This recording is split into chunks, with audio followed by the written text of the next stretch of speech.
Hello student, welcome to further classes. कैसे हैं आप? आशा है सब मस्त होंगे। आज हम पढ़ेंगे कि क्लास 10th मैथ आपका अनसोल्ड चल रहा है आपका ये। तो आज सेट नंबर 8 2022 822 RE। देखिए, आप किसी भी प्रकाशन का आपके पास में अनसोल्ड हो तो आप सेट नंबर इस तरह से देखेंगे 822 RE। ठीक है, आपके पास में किसी भी प्रकाशन का अनसोल्ड हो आप उसमें देख सकते हैं। तो इस सेट के हम 4 क्वेश्चन करा चुके हैं। आज हम क्वेश्चन नंबर 5 से स्टार्ट करेंगे। क्वेश्चन नंबर 5 का क्या बोल रहा है? चित्र में एबीसीडी एक समलंब है जिसमें AB पैरेलल है DC के। AB पैरेलल है DC के। असमांतर भुजाओं AD और BC पर, असमांतर भुजाओं AD और किस पे? BC पर क्रमशः बिंदु E और F इस प्रकार स्थित है। ठीक है कि EF भुजा AB के समांतर है। EF भुजा किसके समांतर है? AB के समांतर है। तो दर्शाइए कि AE बटे ED और BF बटे FC। ये बात हमें इसमें सिद्ध करनी है। चलिए इसको देखिए किस तरह से सोल्व करते हैं, समझेंगे। ये आपको दिया है AB, ये दिया है DC। तो इसमें हम क्या करेंगे? इसमें हम A और C को मिला देंगे। या लिखेंगे A और C को हमने क्या किया? मिला दिया भाई। ठीक है, तो ये कहां काट रहे हैं? G बिंदु पर EF को काट रहा है। तो लिखिए, इसमें हमने रचना की। क्या रचना की हमने इसमें? रचना लिखिए, AC को मिलाया, AC को मिलाया। ठीक है ना? AC को मिलाया जो EF को, AC को मिलाया जो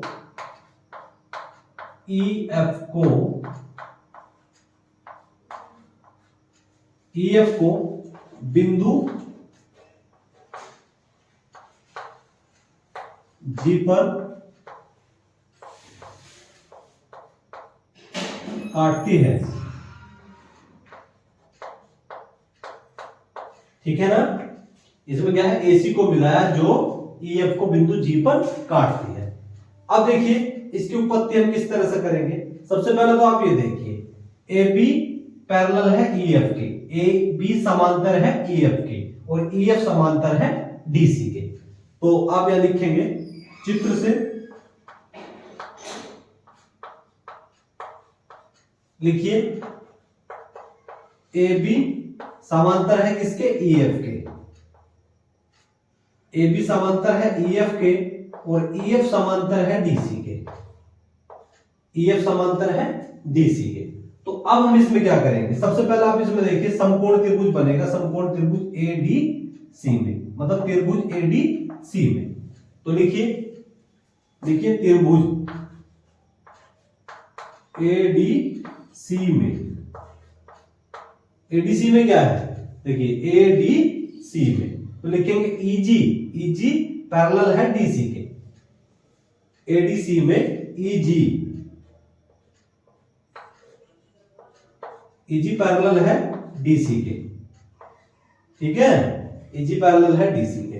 अब इसमें देखिए आप ये क्या लगाएंगे? AE बटे ED और AG बटे GC। इसमें आप लगा देंगे बाय प्रॉपर्टी, मतलब BPT थ्योरम लगाएंगे, थेल्स पर में लगा देंगे। तो लिखिए ADC में AE बटे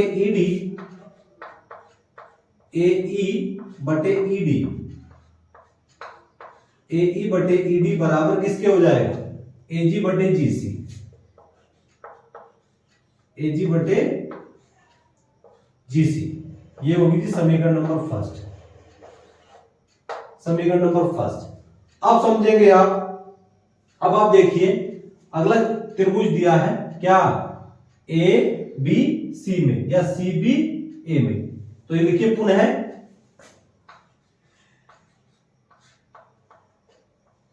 त्रिभुज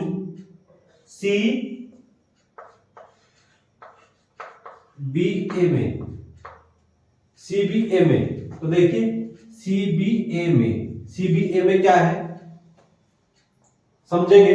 देखिए ये हो जाएगा BF बटे FC, तो AG बटे GC। ठीक है, तो यहां भी आप बीपीटी थ्योरम लगाएंगे थेल्स पर भी। तो लिखिए बीएफ बटे एफसी, बीएफ बटे एफसी बराबर किसके, बीएफ बटे एफसी हो गया और एजी बटे जीसी, एजी बटे जीसी, ये होगी जी समीकरण सेकंड। तो समीकरण फर्स्ट एंड सेकंड से, तो लिखिए समीकरण फर्स्ट एंड सेकंड से, समीकरण फर्स्ट एंड सेकंड से, समीकरण फर्स्ट एंड सेकंड से देखिए ए बटे ईडी बराबर किसका है, एजी बटे जीसी, ठीक है, और बीएफ बटे एफसी बराबर है एजी बटे जीसी के। समीकरण फर्स्ट और सेकंड से हम क्या करेंगे, एजी बटे जीसी हम दोनों इक्वेशन से बराबर रख देंगे। तो एजी बटे जीसी का मान है एई बटे ईडी और एजी बटे जीसी का मान है बीएफ बटे एफसी। तो लिखिए एई बटे ईडी, एई बटे ईडी बराबर किसके है भाई, बराबर है बीएफ बटे एफसी, बीएफ बटे एफसी, बीएफ बटे एफसी। तो ये बात इसमें हमें सिद्ध करनी थी, ठीक है, ये भाई हो गया, ठीक है, इस तरह करेंगे।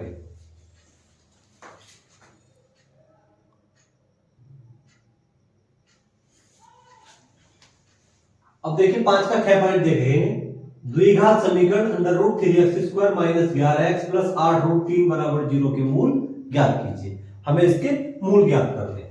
देखिए किस तरह से इसके मूल ज्ञात करेंगे हम, सोल्व करिए। ये हो गया अंडर रूट 3x² माइनस के 11x प्लस के 8 रूट 3 बराबर 0, ठीक है, under root 3x² minus 11x plus 8 root 3 बराबर 0। हमें इसके मूल ज्ञात करने हैं। देखिए किस तरह करेंगे, हम अंडर रूट 3 की और 8 रूट 3 की गुणा करेंगे। करिए अंडर रूट 3 और गुणा 8 रूट 3, तो 8 गुणा रूट 3 कितना होगा 3, 8 या 24, कितना हो गया 24। 24 के ऐसे टुकड़े करेंगे जिसका योगफल या अंतर 11 हो। तो करिए 8 या कितना होता है, 8 या होता है जी, 8 या होता है 24। तो 8 प्लस 3, 8 प्लस 3 x प्लस के 8 रूट 3 बराबर 0। तो under root 3x² minus x के अंदर मल्टीप्लाई करिए, तो 8x प्लस का 3x प्लस के 8 रूट 3 बराबर हो गया जी 0, ठीक है,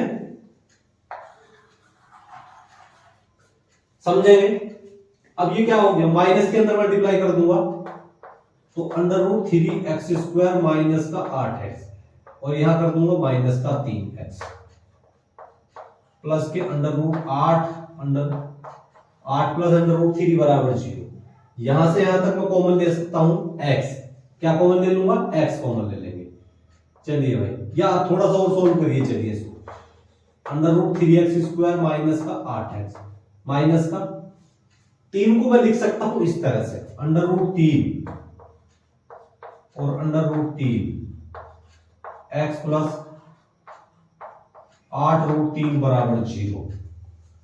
देखिए यहां से मैं x कॉमन ले लूंगा जी, तो अंडर रूट 3x माइनस का 8, यहां से क्या करूंगा, अंडर रूट 3 यहां से कॉमन ले लूंगा, अंडर रूट 3 ये रहा, अंडर रूट 3 ये रहा, ठीक है, अंडर रूट 3 यहां से बाहर निकाल दिया, तो कितना बचा, under root 3x, under root 3x minus का 8 बराबर 0।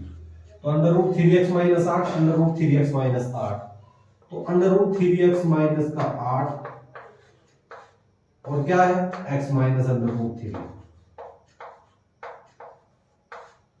Is equal to 0। अब इसे 0 बराबर रखेंगे यदि अंडर रूट 3x,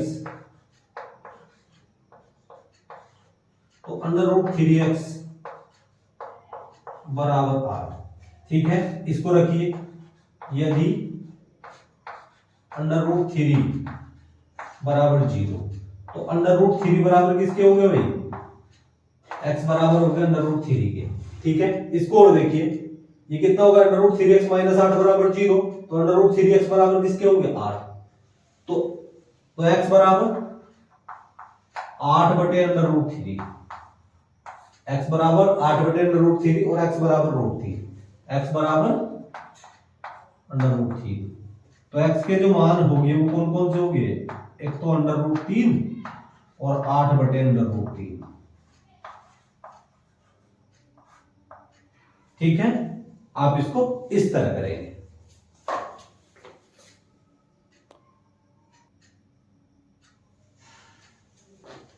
अब हम 5 का गैप पॉइंट देखेंगे।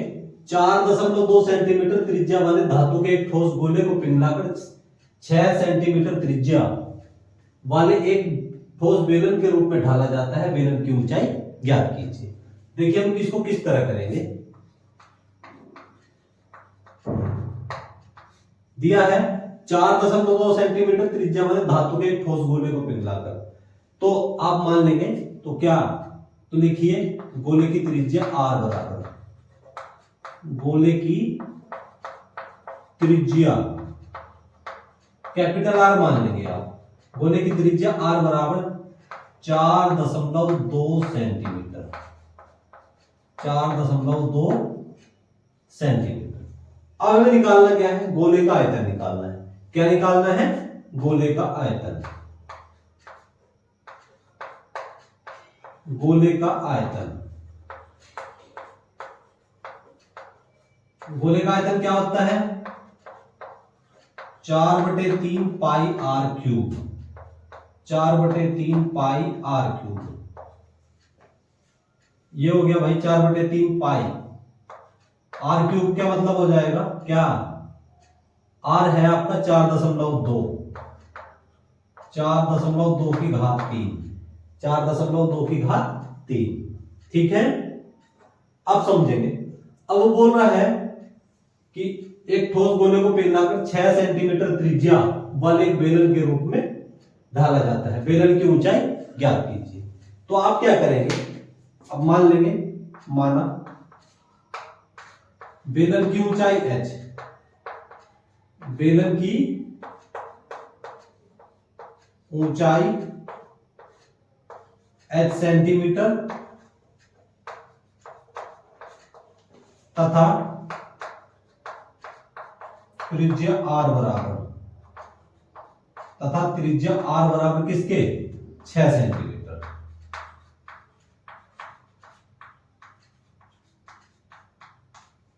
ठीक है, चलिए अब ध्यान देंगे, हमें निकालना है बेलन का आयतन। बेलन का आयतन, बेलन का आयतन क्या होता है? पाई r स्क्वायर h होता है। बेलन का आयतन होता है पाई r स्क्वायर h। पाई ये होगा 6 का वर्ग h। ठीक है, अब वो बोल रहा है कि गोले को पिघलाकर एक बेलन बनाया जाता है। तो लिखिए प्रश्न के अनुसार,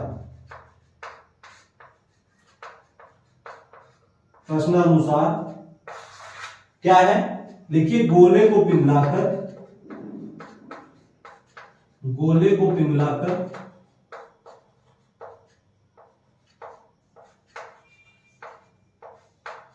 गोले को पिघलाकर एक क्या बेलन बनाया जाता है। बेलन बनाया जाता है।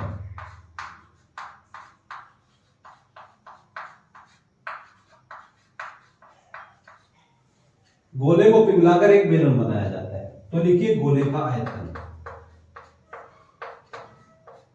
गोले का आयतन, गोले का आयतन बराबर किसके? बेलन का आयतन, बेलन का आयतन। गोले का आयतन बराबर बेलन का आयतन। अब गोले का आयतन क्या है? 4/3, 4/3 पाई r क्यूब। ठीक है, मतलब ये हो गया 4.2, 4.2 की घात 3। बेलन का आयतन क्या है? पाई r स्क्वायर, पाई r स्क्वायर मतलब 6 का वर्ग, और ये होगा जी h। दोनों पक्षों में पाई है, इस पाई से पाई कैंसिल हो गया। थोड़ा इसको सोल्व करते हैं, चलिए करिए। ये हो गया 4/3। आर क्यूब क्या है, मतलब 4.2 की घात 3। 4.2 की घात 3 बोलने के लिए 4 गुणा 2, 4.2 गुणा 4.2 बराबर किसके है, बराबर है 6 गुणा 6। देखिए 6 गुणा 6 गुणा h, 6 गुणा 6 गुणा h। समझो इसको इस तरह से करेंगे, 4/3 गुणा 4.2 4.2,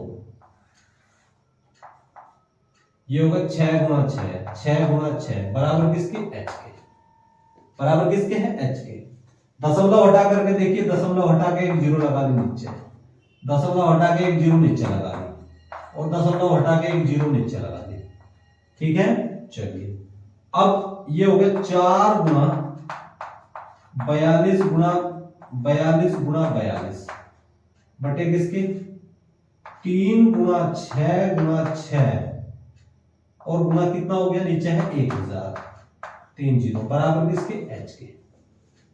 कैंसिल करो, अब इसमें से हम इसमें कैंसिल करेंगे। देखिए इस 3 से कितने बार कैंसिल करा, 14 बार कैंसिल कर दिया। इस 6 से 42 को 7 बार कैंसिल करा, इससे इसको 7 बार कैंसिल करा। अब देखिए 4 और 14 की मल्टीप्लाई करेंगे, 4 मल्टीप्लाई 14 और 7 7 49, 7 गुणा 7 इस तरह से करेंगे। बटे में किसके हो गया, बटे हो गया 1 2 3, 3 जीरो, 1 2 3 1000 बराबर किसके, h के। तो 14 की 4 बार मल्टीप्लाई करूंगा, 14 चौका 56, 7 7 49 बटे में किसके है 1000 बराबर किसके, h के। इसकी गुणा करूंगा, 56 49 की मल्टीप्लाई करूंगा 2744, 2744 बटे किसके 1000 के बराबर किसके, h के। तो इंप्लाइज दैट, तो h बराबर, इससे भाग दूंगा मैं इसको, 1000 से 2744 में भाग दूंगा तो 2.744, तो 2.744 सेंटीमीटर इतना हो गया। ये क्या हो गया, h क्या है, ये h बराबर क्या है भाई, h है आपका, ये है भाई h बेलन की ऊंचाई। तो बेलन की ऊंचाई h बराबर हो गया 2.744 सेंटीमीटर। ठीक है, इस तरह करेंगे। अब हम 5 का घय पॉइंट देखेंगे। 5 के घय पॉइंट में दिया है निम्नलिखित बारंबारता सारणी का माध्य ज्ञात कीजिए। तो ये देखिए, ये वर्गांतराल दिया है, बारंबारता दी है। तो देखिए इतना क्वेश्चन आपको दिया है, इससे आगे हम इसको बढ़ा देंगे। बारंबारता को हम f से रिप्रेजेंट करते हैं, किससे रिप्रेजेंट करते हैं, f से, फ्रीक्वेंसी। ठीक है, देखिए 10 से 25 की जो बारंबारता है वो 2 है, 25 से 40 की बारंबारता है 3 है, 40 से 45 की 7 है। इस तरह से बारंबारताएं आपको दी हुई है। तो वर्गांतराल अब आप निकाल लेंगे मध्यमान। क्या निकाल लेंगे, मध्यमान x। मध्यमान क्या निकाल लेंगे कि आप निकाल लेंगे x। चलिए, तो 10 और 25 दोनों को जोड़ देंगे, 10 और 25 का आधा हो जाएगा 35, 35 का हम आधा करेंगे तो 17.5 आ जाएगा, 17.5 कितना हो गया, 17.5। इन दोनों को जोड़ेंगे, तो ये कितना हो जाएगा 65। इसमें हम क्या करेंगे, 65 का आधा हो जाएगा जी आपका 65 का आधा करेंगे तो ये हो जाएगा आपका 32.5। कितना हो जाएगा, 32.5। 32 और 15 हो जाएगा कितना, ये हो जाएगा 47। अब 15 का अंतर कर देंगे, 47.5, 47 और 15 हो जाएगा, ये हो जाएगा जी 62.5। 62 और 15 हो जाएगा 15, मतलब 70 और 85 दोनों को जोड़ेंगे, इसका आधा करेंगे तो ये हो जाएगा जी 155 का आधा हो जाएगा 77, 77.5 और ये हो जाएगा 92। 77 15 92, मतलब अब इनमें क्या किया, दोनों को जोड़ के इनका आधा कर दिया और 15 15 हम इसमें ऐड करते चले गए क्योंकि इनमें 15 का अंतर है। ठीक है, तो अब हम इसका निकाल लेंगे विचलन। क्या निकाल लेंगे? विचलन डी। विचलन d is equal to x minus A. विचलन d is equal to x minus A.